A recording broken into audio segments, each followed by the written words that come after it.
Welcome to this new series of the Massey Dialogues. My name is Nathalie DeRosier and I'm the principal of Massey College. Massey College is located on Indigenous land, the land of the Seneca, the Huron-Wendat, and the Mississaugas of the Credit. We are grateful for their stewardship of the land and for the ability that we have to continue our work here. The Massey Dialogues are based on the idea of bringing together the voices of experts and the voices of the young researchers. This intergenerational aspect is key to the vision. We want to discuss issues of the day and hear different perspectives. I want to thank the Massey community for the wealth of good suggestions that we have received throughout the summer, and particularly to Keshna, Sood, and Michael Valpy and their committee for putting together this fall program. Enjoy today's discussion.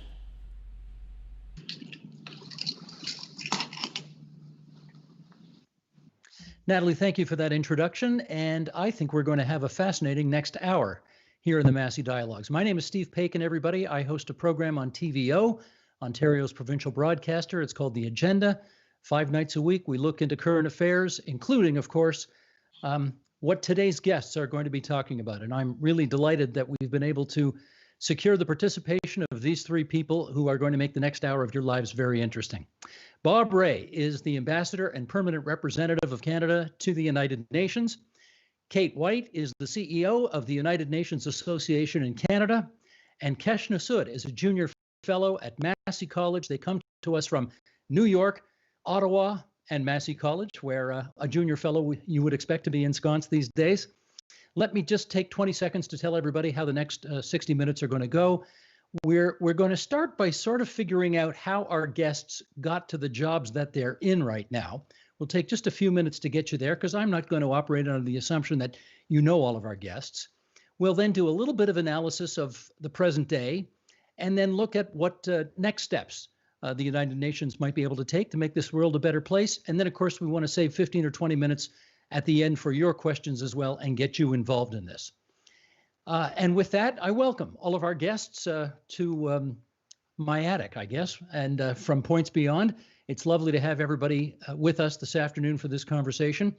Ambassador Rae, why don't you get us started here as we consider how you moved from Member of Parliament 42 years ago to provincial party leader, to Premier of Ontario, to lawyer, to Foreign Affairs advisor, to Member of Parliament again, to federal party leader, to lawyer again, and now to the United Nations as our ambassador. Was this exactly the plan you had in mind when you went to U of T back in the 1960s? No. I think it shows I can't keep a job, which I think a lot of people know very well. I think it partly started in terms of my vocation from my childhood. My dad was an ambassador to the UN in Geneva and in New York, and obviously grew up in that environment. And a lifelong interest and passion of mine has been Canada's international engagements, what's going on in the world, and also particularly at the UN. So I was thrilled and delighted when the Prime Minister asked me if I would take on the job of being the permanent rep in New York. It's a fascinating assignment and it's a challenging time, and I'm delighted to be here. How long did it take you to say yes when he made the offer? About 0.2 picoseconds. And one has to ask about the symbolism and the symmetry of having the same job your father had. Well, how meaningful is that to you?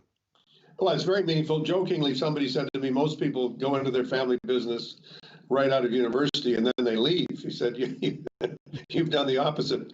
It took me a long time to get here, but I do feel that sense of connection. And in terms of my stage of life, if you like, I think it's a good point for me to be at. But it's not really only about a personal sort of indulgence. It's really about, I think, a lifelong interest that I've had, and a chance for me to serve at a point in time where I think I can make a positive contribution. So I'm really, really delighted to be here.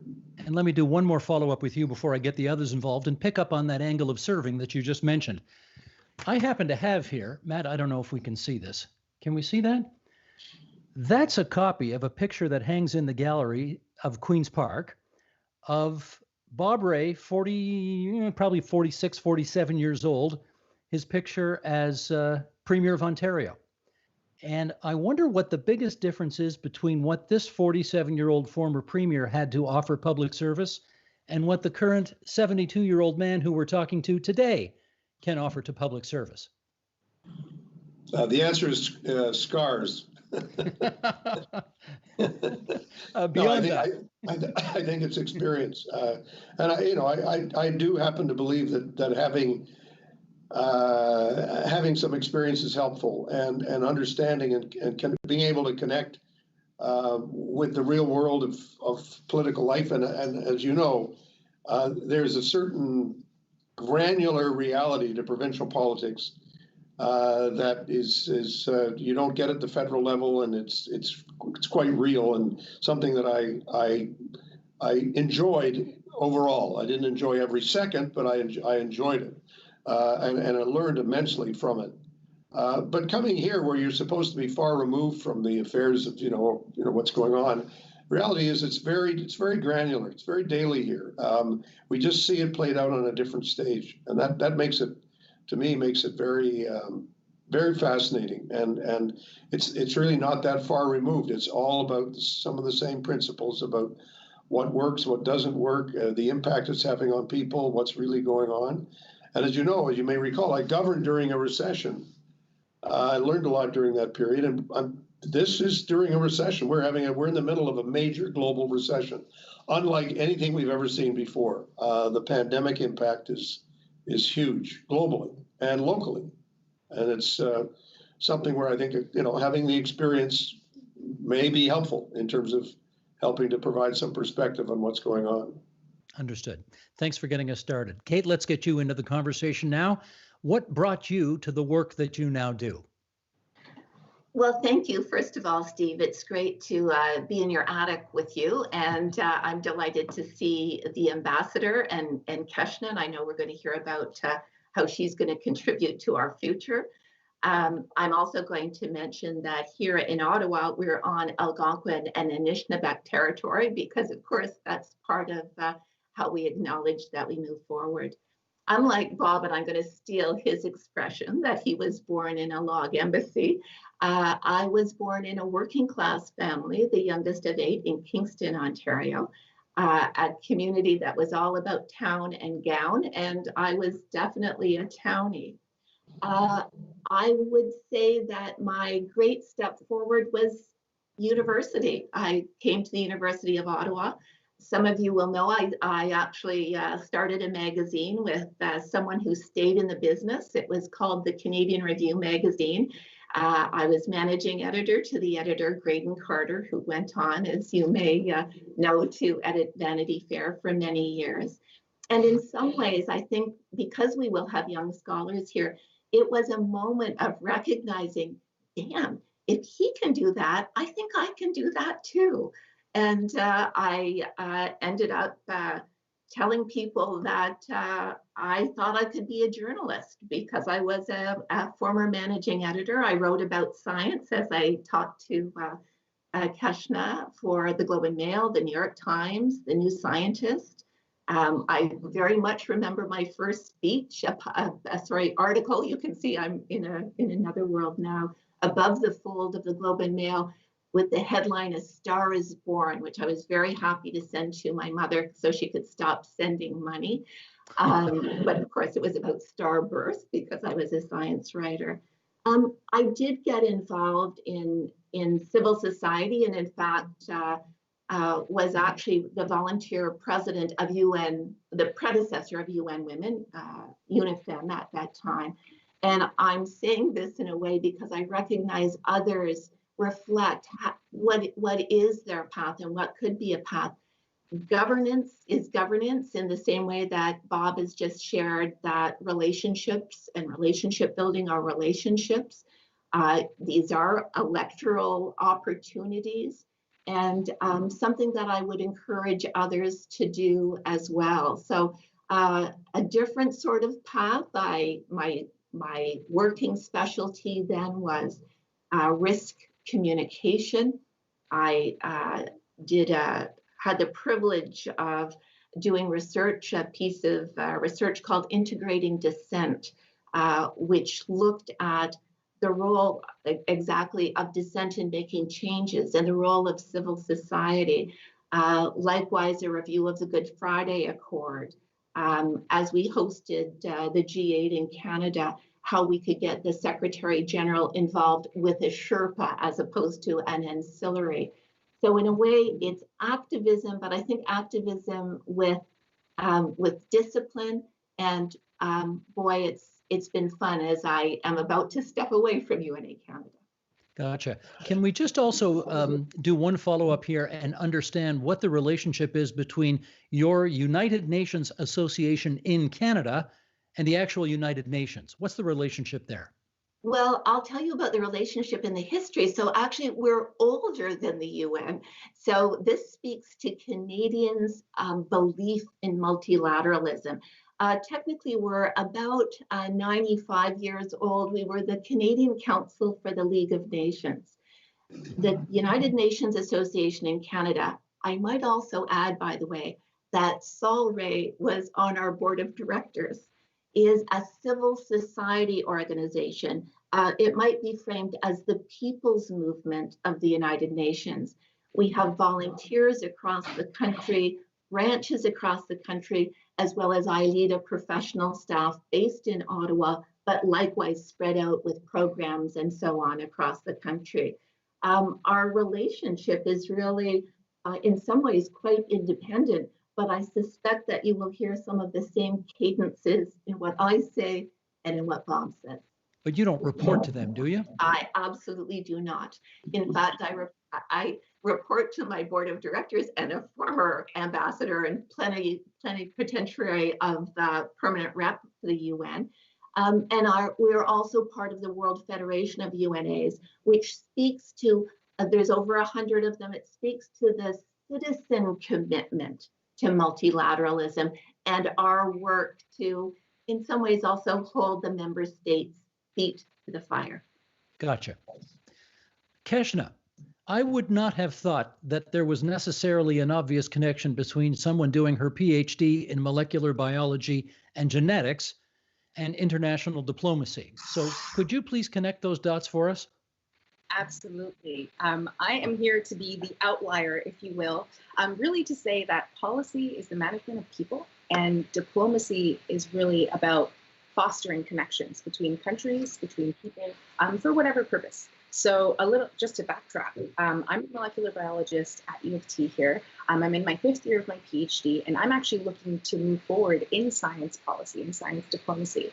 And the reason for that is twofold. I think that science can certainly help inform policy, and also policy can actually help bridge science and accelerate the field.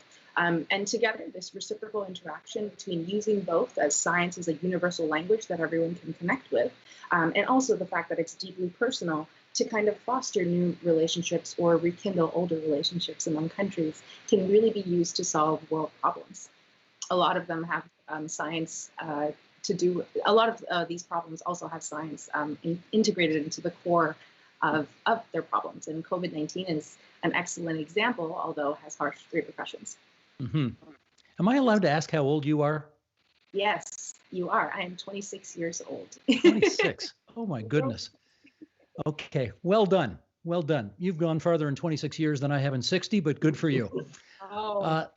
Let's, okay, Ambassador, let me get you back in here for this. You're the last person I need to tell that many people in this country and others are really disillusioned with the institutions that they used to rely on to make this world a better place.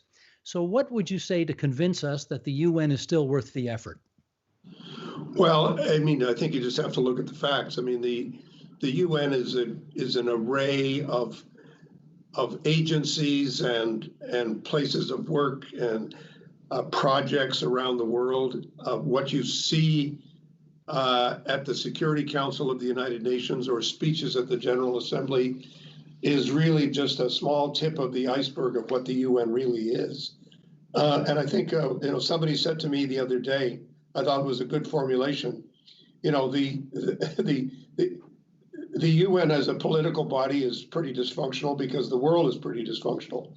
But the UN as an agency that actually does things is extremely functional and extremely worthwhile. I think the fact, for example, that the World Food Program just received the Nobel Peace Prize is an indication of something quite extraordinary that's gone on in the last 2 or 3 years. I mean, you have this UN agency, the World Food Program, that literally feeds the hungry across the world, and it does so in the most difficult and trying of circumstances. It's not just supplying food; it's also helping people to plant food and to make food, and it's also about building up a strong network of supply around the world that will allow people to survive the most difficult of circumstances, which COVID certainly is. You've got UNICEF on for dealing with education for children and for children's plight and situation around the world. You've got the UNHCR, which is the agency that deals with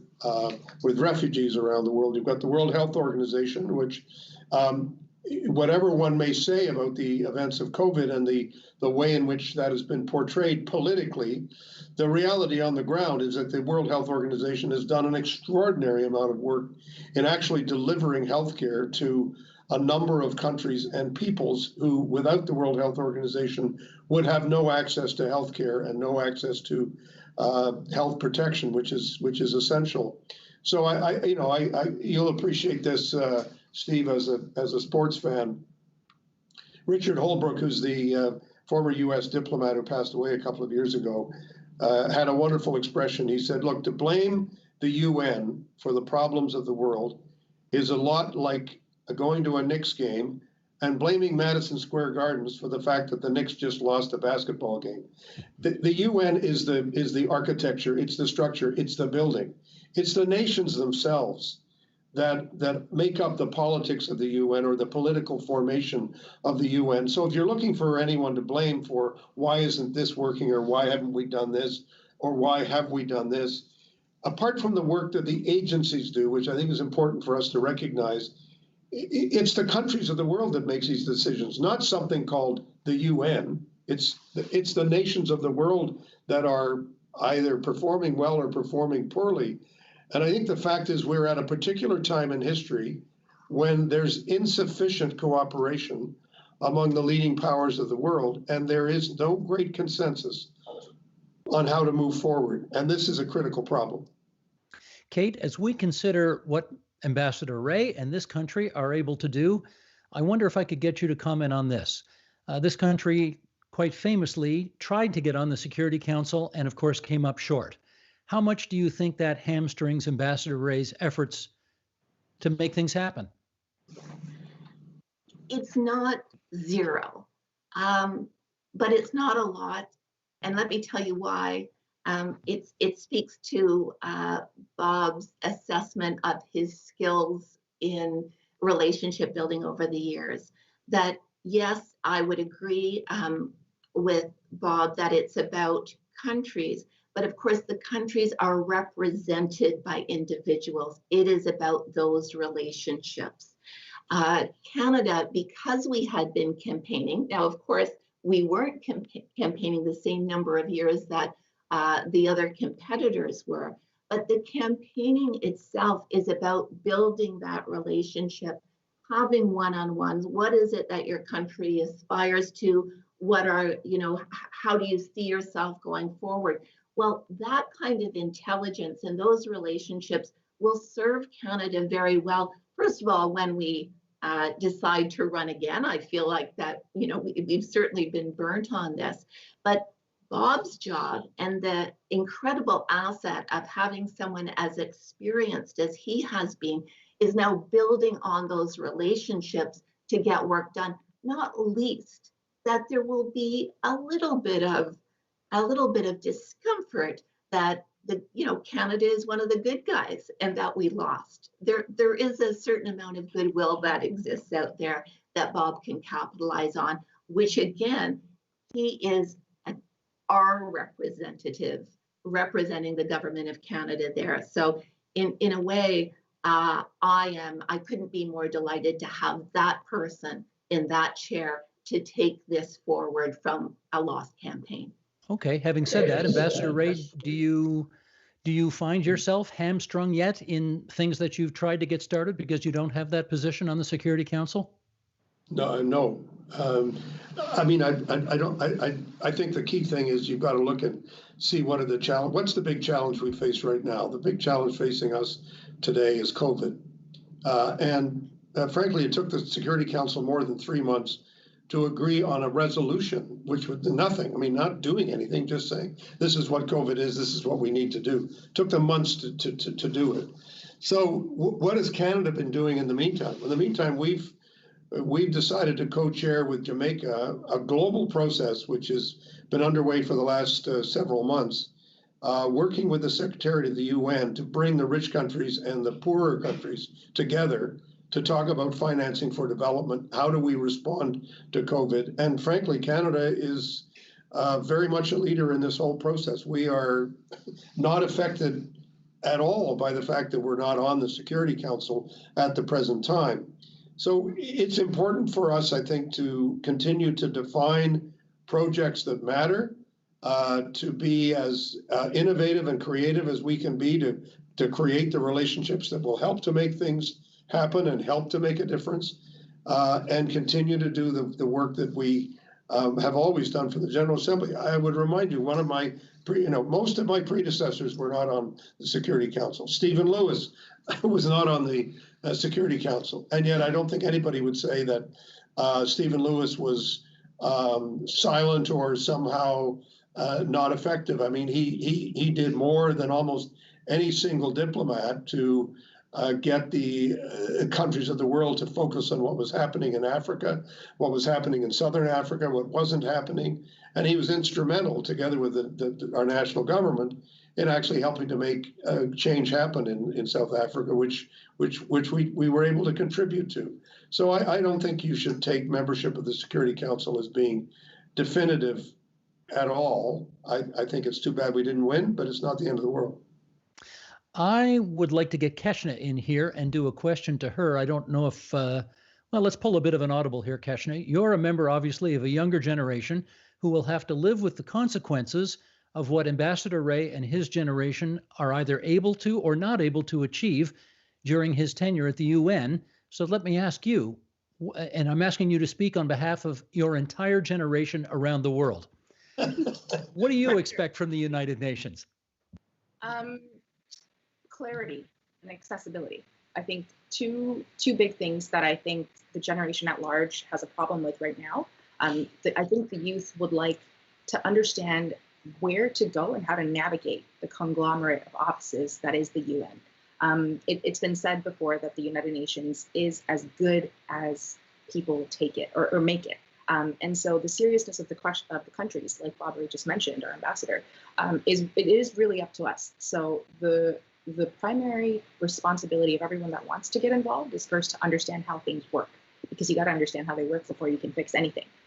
So getting involved, barriers of entry certainly exist. Like right now, for example, I understand that a lot of United Nations internships are not paid, which certainly propagates a social inequity for people that can attain these internships, simply based on practicality reasons of being able to afford them, being able to afford the luxury of travel, although that doesn't seem like a luxury now, or sorry, certainly seems like a luxury now. And I think that a lot of younger people would benefit through mentorship programs, whether they're remote or once a month, just to understand how these big multilateral organizations work. And I think transparency and clarity within the way things are moving top down, but also how they can change from the bottom up, would certainly be advisable for a stronger future. Ambassador, I saw you nodding your head as Keshna was making that checklist. Is that something you think the UN can make some progress on in your tenure? Well, yes, I hope so. I mean, I believe what she's saying is extremely important, and in fact, it's something that I've actually been discussing with people in the Secretariat, and that is the UN as an organization has to do more to explain what it's doing. I mean, the issue of clarity that Keshna has raised is very important. I think like a lot of organizations, it doesn't, frankly, the UN doesn't have any money that it doesn't get from the members. So what do they spend their money on? Well, if you say, well, we have to run a world food program, or should we use the money to run an advertising campaign, you know what the answer is going to be. But that doesn't mean that we shouldn't be making and doing everything we can to make the UN comprehensible. And frankly, that's part of what the UN Association does, is to explain to Canadians what is the UN. And if you go on the website of the UN Association, and I'm not doing Kate's PR for her, but it's true, you will find the information. You will find lots of information that you might not otherwise have had. And that's true for us too. In the mission, we spend a lot of time connecting with people and trying to make sure people are better connected. But yeah, I think the UN is you have this alphabet of agencies, you have a whole range of doors to knock on, places to go. It's a complex maze of institutions, but they can be explained, and the mission of the UN can be explained, and the challenges facing the UN can be explained. And that's partly my job. It's partly the job of our government. It's partly the job of the UN. It's partly the job of civil society to try and help us do that. But it's very, very doable. It's something we need to do. Well, Kate, let me get you to follow up on that in this regard.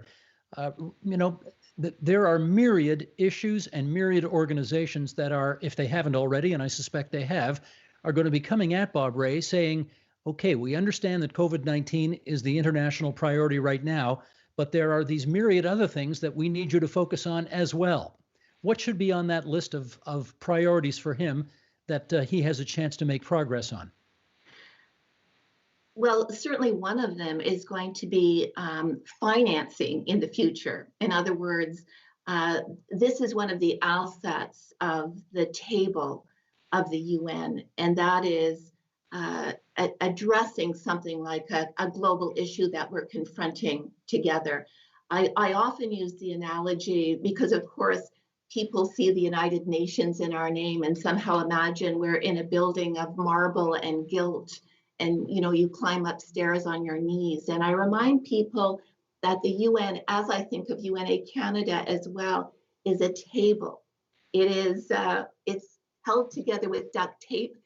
Old school, it might have matches under one of the legs, but it has a chair kept warm for each of us. And that means dictators and despots, as well as Democrats. Truly, we're all invited to the table. And I think going forward, we have to remember when the ambassador, and in fact, Keshna as a scientist, talks about WHO, it means things like the COVAX initiative, which says all countries have to contribute. So when we do have a vaccine, it also goes to the poorest countries and does that in a fair way. But let me also do a little bit of a pitch to Keshna and some of the green, avoiding ageism here, the green listeners this afternoon. UNA Canada has the longest established UN internship, Canadian UN internship in the country, where we send talented but unemployed young Canadians to work in placements at the UN throughout the UN system. Needless to say, they tend not to be in New York or Rome, where things are very expensive. They're on the ground doing the real work of the UN. Some of them are supported by the Government of Canada, where they are paid internships, albeit modestly. Some of them are supported by universities across the country and might be part of that work as well. I think important to know, and Keshna, I would encourage you to take a look at this. I'm also very proud of a program called Canada Green Corps, which basically was a recognition of this desire by young people to attack climate change. And I put that right at the top of the list, Steve, along with the opportunity for us to recover with more equity after COVID, knowing, as our friend, the Tiff Macklem, told us today, that it's going to be a very long time. But as an example, there is a way for young people to be heard. I'm thinking about our own work around youth, peace, and security, resolutions at the UN. And I know that it can seem frustrating because, of course, I can tell you it's resolution number 2250, but they have meaning and they have weight. It is creating norms. So LGBTQ2S has a space under the UN Declaration on the Rights of Indigenous People. It changes how we think. I happened to drag out a book before we spoke, which is, I don't know whether you can see that. It says, The Power of UN Ideas, Lessons from the First 60 Years. And it talks about the fact that the kind of international development we do, the fact that we created first the Millennial Development Goals and now the Sustainable Development Goals, meant that we are sharing promising practices, which means we don't do development to help people. We are aware of decolonization. This is the space to do it at. So I urge Bob to think about, again, financing for development, which I think Canada is really leading on, but certainly part of that is climate finance. We have to look at those existential issues that we all confront. And I think fairness, anti-racism, and this is a global issue in the same way that I appreciate that the Secretary General acknowledged systemic racism at the UN. I am humbled and as much as I have actually brought the largest Canadian diversity and equity program to UNA Canada, it is time for the next step. These are things that can be gone forward on with Bob and an engaged Prime Minister in countries. Keshna, how does all that sound to you? It sounds wonderful, and that's a huge feat, Kate. Thank you for taking the lead in including a diverse population. One of the questions that I have here is, why isn't, for example, international organizations or international civic duty taught to us in school? Is there a change that we could kind of address and kind of take a more holistic approach to civics and careers classes in high school, even starting students younger than that? Is there something that we can do to provide them with the knowledge of international development and also just ignite the reason for goodwill for us to be humans as a whole, which is one of the main mandates of the United Nations? I'll ask that first, and then I'll follow up with another. So the first, I guess, that great question. Let me put that to Ambassador Rae, because, of course, as the former Premier of Ontario, who's actually also chaired a task force on education as well for a subsequent Premier after you, you might have some thoughts about the advisability or the ability of the school system to take on the kind of challenge Keshna has talked about. What do you think? Well, they can, and frankly, they do. I mean, there's a real effort in a lot of schools. I'm certainly getting a lot of requests from schools in the work that I'm doing now. Is people saying, can you come and talk to us about the Sustainable Development Goals? When they say come and talk, they mean, can you come on Zoom and talk to us about the Sustainable Development Goals and what they are, and what they mean and why they're important and why people should be engaged? I find among younger, and when I mean younger, I mean like young 7, 8, 9, 10-year-olds. I find a huge amount of interest in climate change, in global issues, a lot of awareness, the way of integrating what's going on at the UN and what's happening in their school, what's happening on their street, what's happening in their community. I think this is starting to happen in a big way, and I think it's very, very encouraging. I think that we need to do more to encourage it. I mean, one of the things that I feel now we should be thinking about as a country is, how do we integrate more and more the Sustainable Development Goals into not just the curriculum, but into the practice of provincial and federal governments in terms of, their budgets, their report cards, an annual way of assessing how are we doing? How are we doing on reducing inequality? How are we doing on climate change? I mean, climate change is one of the critical objectives. Dealing with climate change, sustainable development is one of the critical objectives of that Sustainable Development Goals. So I think that we have to do more to integrate what's happening globally to what's happening locally, and really connecting the two all the time. is a critical job, which is why I think what the exciting transformation in civil society that we're seeing is one of the most exciting things about what's happening at the UN, and it's a fight, it's a battle. I mean, you have a lot of countries, I won't name any, that say, wait a minute, this is the United Nations. You want to be at the table, you got to be a nation. And Canada has been leading the way, along with a number of other countries, to say, no. The charter talks about, and I have, by the way, Steve, I have a collector's item in my pocket. I have Mr. Rae's copy of the charter, which is my dad's copy of the charter. How about that? And it's the same charter. I carry it around in my pocket every day. It's in my suit pocket. And the charter starts out by talking about we, the peoples of the United Nations. So it's an agreement among nations, but it's also an agreement among peoples. And that means that, and we've seen this on so many issues, on torture, on genocide, on the International Criminal Court, on climate change, on the UN Declaration on the Rights of Indigenous People, on the Beijing Conference, which was 25 years ago, which really moved the gender equality as a fundamental issue globally. All these things are examples of where it isn't the countries of the world or the nations of the world that have helped to make change happen. It's the peoples of the world who've really made change happen. And the role of civil society in this organization is absolutely central. And so when people say, well, I'm just a person, what can I do? And the answer is, well, actually, if you look at what's happened historically, you can do a lot. And if you hadn't done a lot, we wouldn't be where we are today. We wouldn't be as far along in creating and sustaining a global civil society that has certain key objectives in mind and understands that there's some common challenges that we face, of which climate change is certainly one, peace building and conflict resolution are others, dealing with human rights abuses around the world. There are lots of examples where having the presence of civil society makes an enormous difference in how the UN either works or doesn't work. And it's a battle because there are a lot of countries and governments that say, we're not interested in working with civil society. They don't do it at home, so why would they do it globally? And that's a battle for us, and we're proud to fight that battle.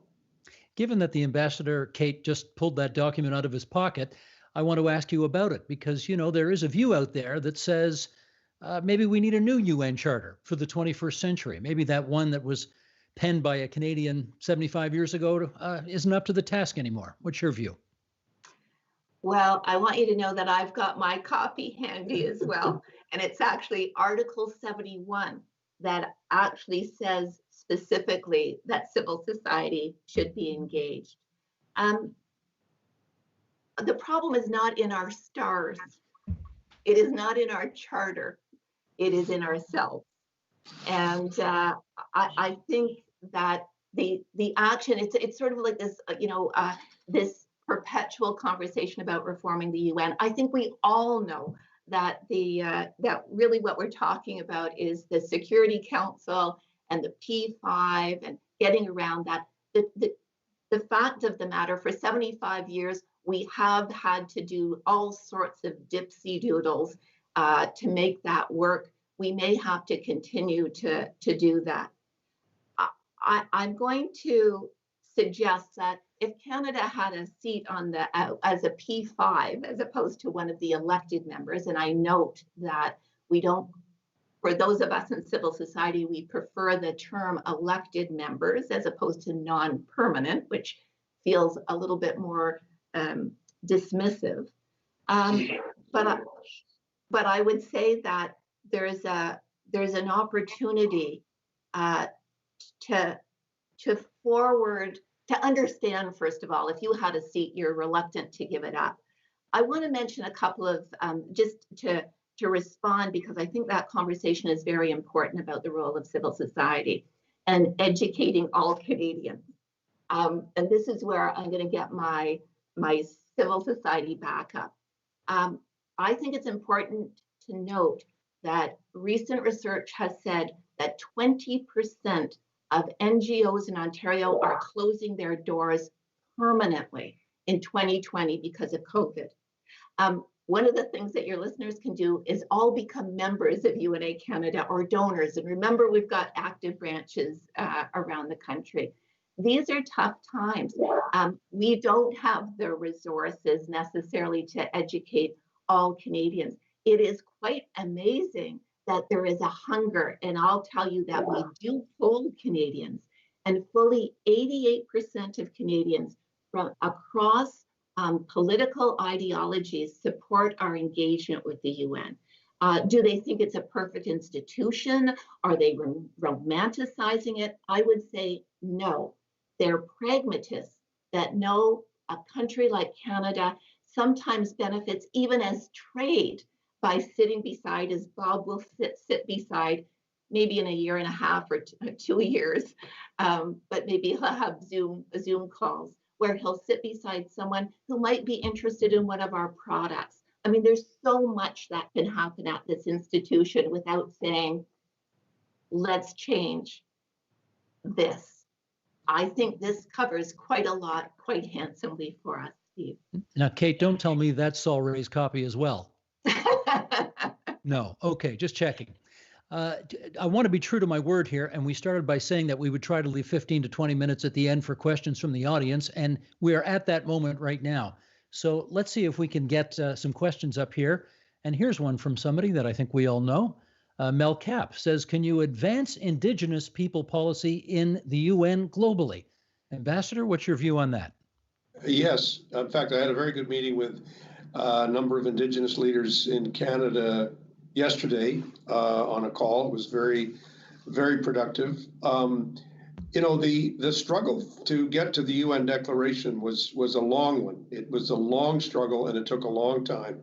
And at the beginning, the Indigenous people were not welcomed by many, many nations at the UN and had difficulty getting in the door and difficulty getting a place. But it did happen. And we've now got the declaration. And the question, I think, now is, well, what do we do to make the declaration more operational? Every other time we've created an international document, there tends to be a process of institution building after that to say, well, how do we actually implement some of this process? It's difficult, it's slow, and it's resisted by a number of countries. Not Canada, by the way, although Canada was not an original signatory of the declaration for political reasons, our own reasons. That's now changed, and the government of the day has signed it and clearly indicated that we're part of the process. But now, in fact, we've moved to the front of the line in terms of being advocates. We work closely with countries like Bolivia and Ecuador, a number of the Latin American, Central American countries that we work with, in a real effort to build up the strength and capacity of First Nations around the world and deal with the impact that development or the lack of development is having. So yeah, the UN is going to be one more place where the rights of Indigenous people will be front and center. This is I can see this happening. It's coming. It's in the works. In the works is good. I shouldn't assume everybody knows who Mel Cap is. Some of us know who Mel Cap is. Former clerk of the Privy Council, Secretary to Cabinet in the nation's capital once upon a time. So and thanks for that. And my former colleague at the Monk School and I should make it clear to everybody that I had no idea Mel was going to be asking a question. This thing is full of surprises today. It's a nice thing. Okay, here's our next question coming in from Pankaj Mehta. Ambassador Rae, is it time to change or replace the UN with a body more in line with the changed needs since it was first constituted? I don't know how you do that. I mean, I think the fact is that every nation is a member of the UN. You know, there are different power structures within the UN, Security Council being the example that everyone refers to. I think that, you know, reforming institutions is difficult. Many of you might know that I spent many years working in the vineyards of Canadian constitutional reform, so I'm very familiar with that. Actually, the anniversary, I think, was just yesterday, the day before, wasn't it? The Charlottetown Accord? Yeah, it was. And in fact, I'm going to be speaking at the Simons Lecture in a couple of days. But it's an interesting question. What would you create today that would be different? I think the challenge facing the UN has always been that it was created at the end of the Second World War. We've now seen a transformation of the world politically since that time. When the UN was created, there were 50 countries that were members. Now there are 193. So we're living in the post-colonial world, and that has created a very different set of dynamics. But I would say my sense of the UN today is that it is a different place than it was in 1945, and so it's inevitable that it's going to take on a different form and different structures. Is the charter holding us back? I don't believe the charter is holding us back. I think that some of the structures need to be reformed, and the question for me is, and you'll see the kind of the parallels between this and some other discussions that are underway. Are you an originalist about the charter, or are you a living tree person about the charter? And I'm a living tree person about the charter. I don't believe that the UN is a structure that was made in 1945. The cake has been baked. It's done. It's finished. There's nothing you can do with it. I'm one of those people who believes that things evolve over time, and institutions have to reflect current realities, and that's our challenge, is to make sure that the institutions reflect the current realities. Keshna, can I get you to weigh in on that too? Just to follow up, so Ambassador, I'm really drawn to the parallel that you drew about earlier in this conversation about blaming the Madison Garden for downfalls in sports, and similar to blaming the UN in situations where things turn out in instances that you wouldn't anticipate. Do you think that without rewriting any parts of the Constitution or even thinking that, do you think that there's room at the UN's agenda, apart from the six principal organs that we have, to make room for bigger things that are evolving in 2020 that we didn't anticipate back in 1945? Big technology is an example, a really good example of that, because big technology today we're seeing is involved in multiple markets, and Google and Microsoft and other big organizations are now being considered behavior modification companies.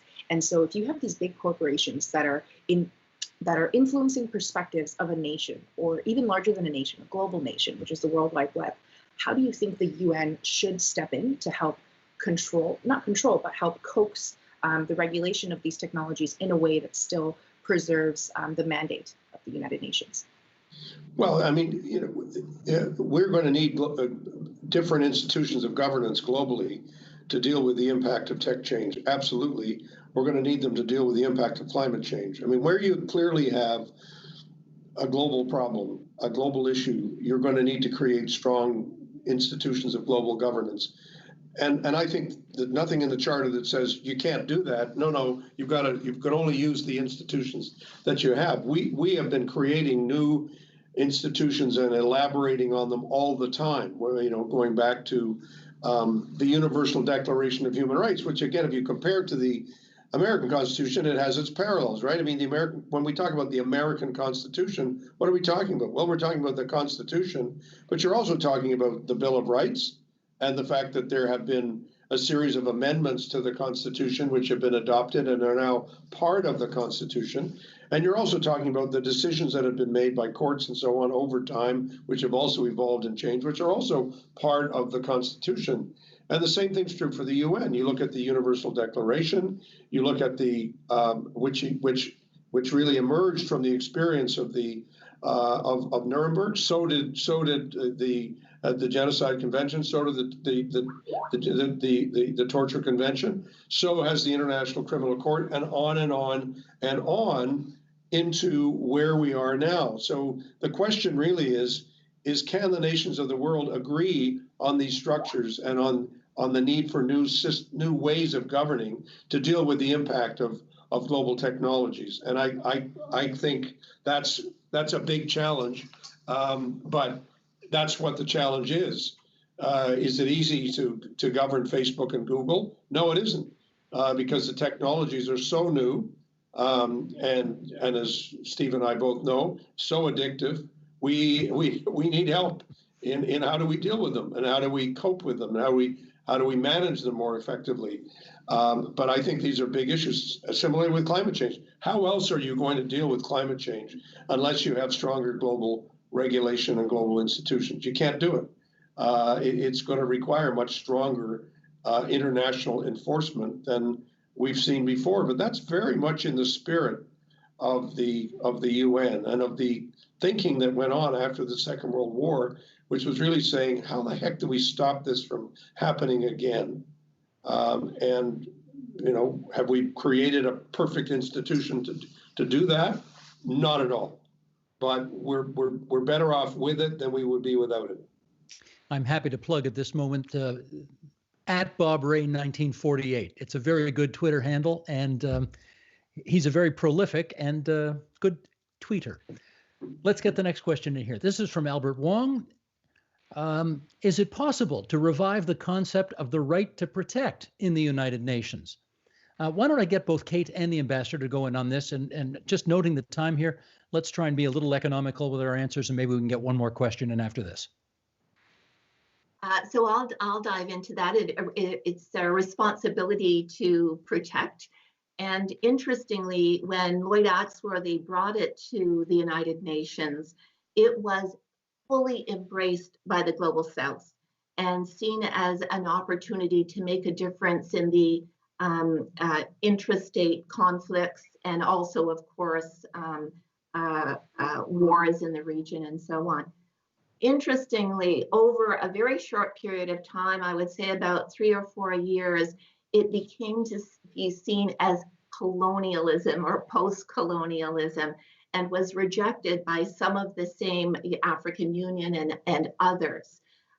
In terms of responsibility to protect, I hope, again, that the norms implied and aspired to are actually integrated into, whether it's women, peace, and security, it's the Peace Building Commission, which Bob will sit on for Canada.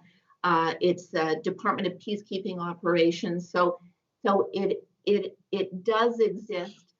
In terms of the questioner, always push these things forward where you can see an opportunity. In other words, that's a sort of a broad answer, but there's always emergent issues, and it needs talented, disciplined people as well as organizations to say, but what about this moment? Ambassador. Yeah, I mean, I think the responsibility to protect idea is very sound. I think it's based on the premise that we need to address the issues of human insecurity and the fact that civilians are deeply impacted by conflict, and we have a responsibility to protect human life.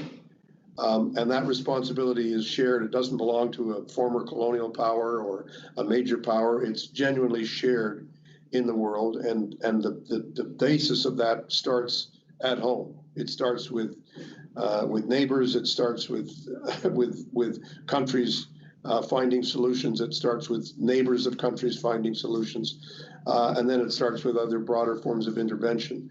I think that some of the we haven't yet created really the sort of the institutional basis that would allow this to happen, but I think the principle that's there is still a very sound one, and I don't think we should throw, we just say no, it was too ambitious and it's not workable. I actually think as a concept, it's very workable. I think the challenge is, as it always is in the UN, is making it happen.